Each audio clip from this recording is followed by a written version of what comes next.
Good evening. Assalamualaikum. First, the organizer participate in this. Is Skandals the end of? It's very interesting. But is the title. I'd like to share with you this. I read in Syekh la yu'ti. Possess anything you. In the rule of law, we must have. The question is, place whether in rule of law. The answer is no. If you don't have, how are you going to? It is an end of rule of law. It is beyond. Maybe to appease, we may say, we may consider law, legal textbooks. No.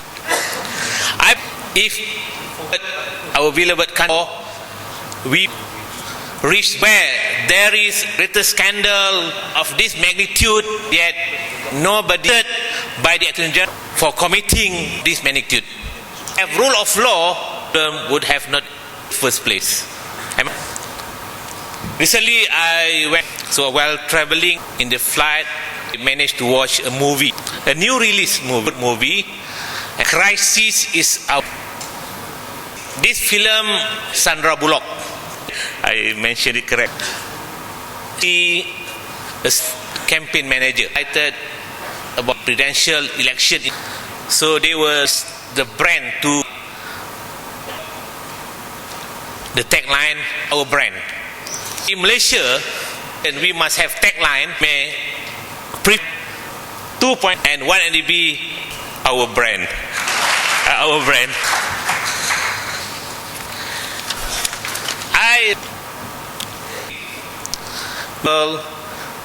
Of law, there is no culprit that has been arrested in court of law. Think crimes and one is Sarawak report claim that there were 37 charges have been preferred against. But of course, but in Malaysia, if there is, it means. Remember initially when post the reveal that deposited to Prime Minister, initially there was a denial, but later he admitted, he conceded. So by conceding that the money was deposited to his private account, that alone revealed that there was a crime committed by Prime Minister. It's so simple. Recently, our Attorney General gave justification why there was no need to prosecute Prime Minister Najib Tun Razak. He said he has returned the money. So by returning the money to the original donor, he escaped liability. There is no crime anymore. I thought, as a lawyer, I think Kobin also can share with me, by returning the money, it reaffirmed that you have committed a crime. You don't simply return the money if the money is legal. By returning the money, you know that you have committed a crime. You know that you have possessed an illegal money. That's why you want to return. Yet he didn't return all. This is a bit, awkward, because in Malaysia, the Attorney General in our constitutional framework, he plays dual role. In Constitution, he is the advisor of the government, i.e. the Prime Minister. At the same time, he also represents the government in free-freeing criminal charges against anybody. So there's always conflict there. How are we supposed to believe that the advisor of Prime Minister going to charge Prime Minister? That's beyond. I think beyond. We don't expect that going to happen. So the crime is very clear. If you read Section 23 of the Prevention of Corruptions Act, it is clearly stated therein that if you receive if any public official receive any money, whatever amounts, even you receive 1 ringgit, so long you are a public official, you receive money, there is what you call it a presumption that money is considered as corrupt money. So the law is very clear.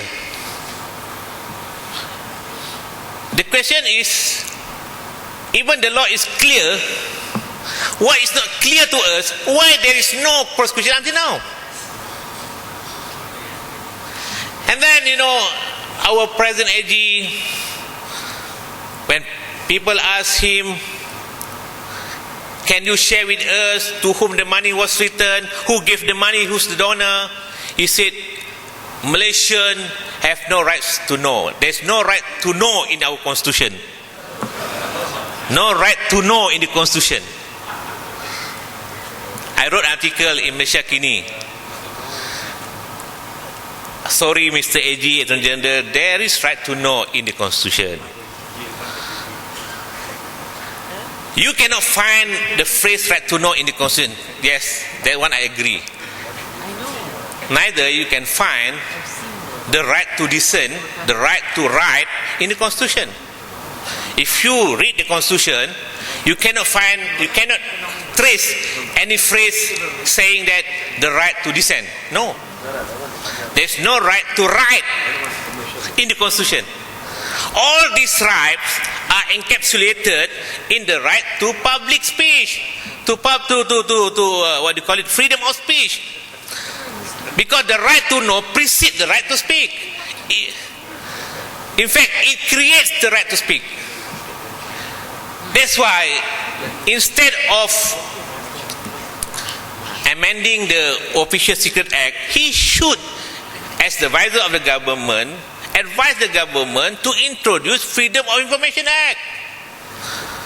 Now he wants to punish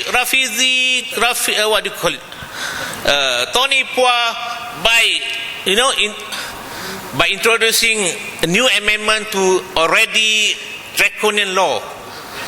So the government is busy of thinking and acting in amending the draconian law.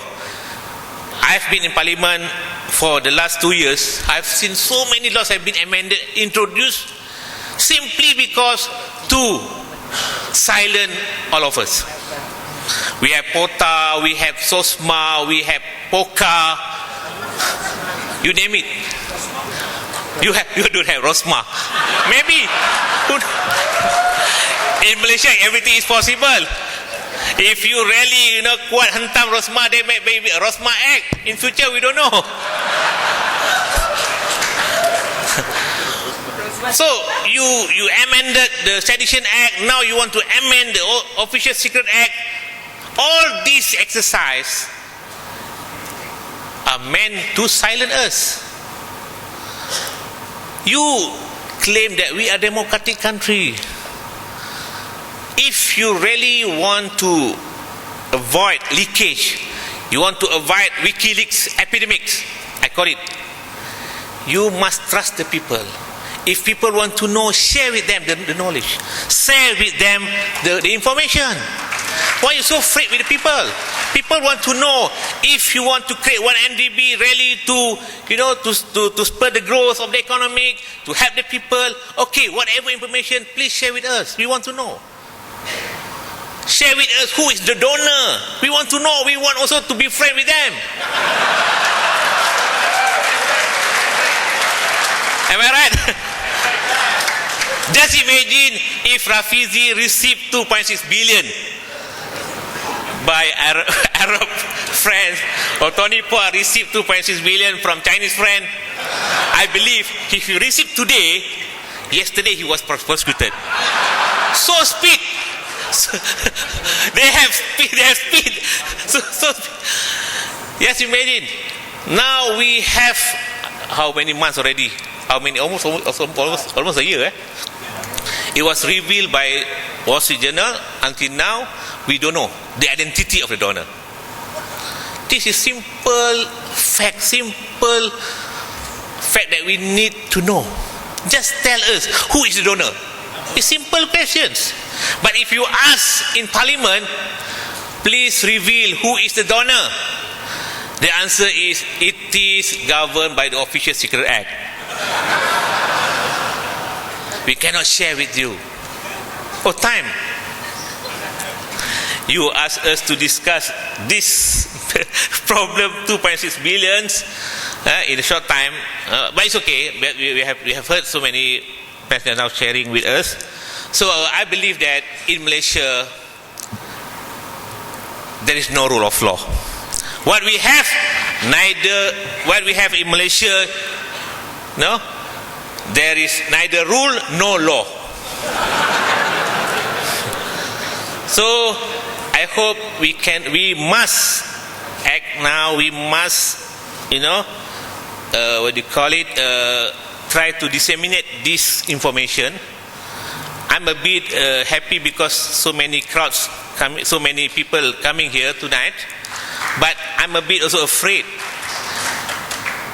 because all of you maybe belongs to this, urban population who are really, want to know about these problems. You want to exercise the right to know, your rights to know.